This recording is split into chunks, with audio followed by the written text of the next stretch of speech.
被爹妈泼冷水的张凌赫，凭啥把演员路走成王炸？张凌赫居然从父母不看好的演艺路上爆发出了超强的王炸效果，真的是让人有些意外啊！每次看到他的新消息，我都不禁暗自嘀咕，这个无锡的小伙子究竟是开了什么外挂？明明可以走学霸的顺风路，他却偏偏要闯入演艺圈，而且真的闯出了一片天。这操作气不气人？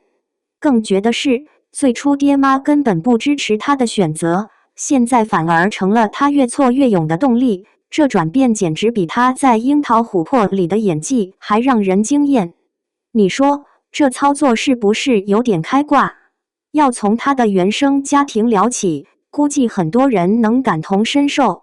张凌赫的家，典型的江苏式家庭教育，父母信奉如果不比较，就无法成才，从小就拿别人家的孩子做参照。换做一般人，要么就被逼得乱了节奏，要么就变得叛逆，偏偏他偏不，硬是把这份不被看好转化成了动力，闯出了一条属于自己的路。有些人觉得他父母的严格太过分，甚至有点精神 PUA， 把孩子管得死死的。但换个角度看，江苏父母这种打压式激励确实逼出了张凌赫的真正实力。就像玩游戏，有的人开局带辅助，他却硬是选了最难的 Hard 模式，结果不但没被难倒，还把自己的技能练得比谁都熟练。刚进圈时，他的试镜被拒绝过吗？当然有。可是他拿着剧本，像在解数学题一样分析，连导演都感到好奇，这小子怎么比理科老师还认真？最让人印象深刻的，恐怕就是他那种学霸脑袋与演员气质的反差感。一个能把数理化学得透的人，演起角色来，简直精确到极致。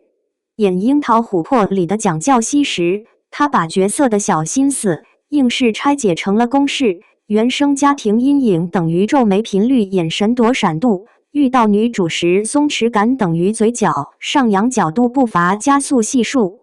结果观众看得哭成一片，纷纷感叹这小子演的不是戏，是我的青春。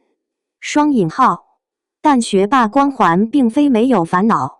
娱乐圈里总有些人觉得长得帅的肯定没脑子，张凌赫却偏要打破这个偏见。在采访中，他逻辑清晰的像在解方程，谈角色时从心理学聊到社会学，搞得记者们都不得不翻笔记。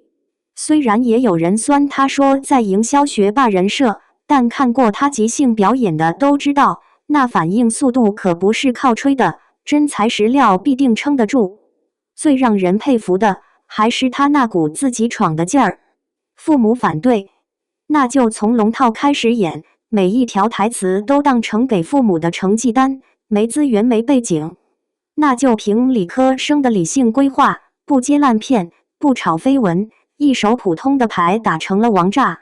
现在爸妈不仅不再反对，估计偷偷的追剧时心里乐开了花。嘿，没想到我们家这小子真行。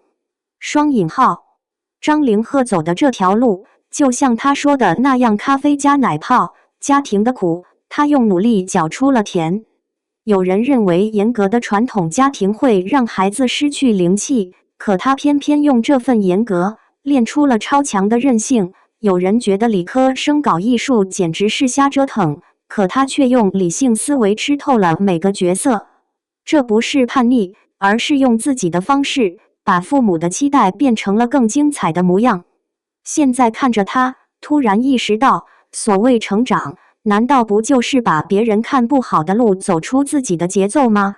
张凌赫这杯特调咖啡，越喝越有味道。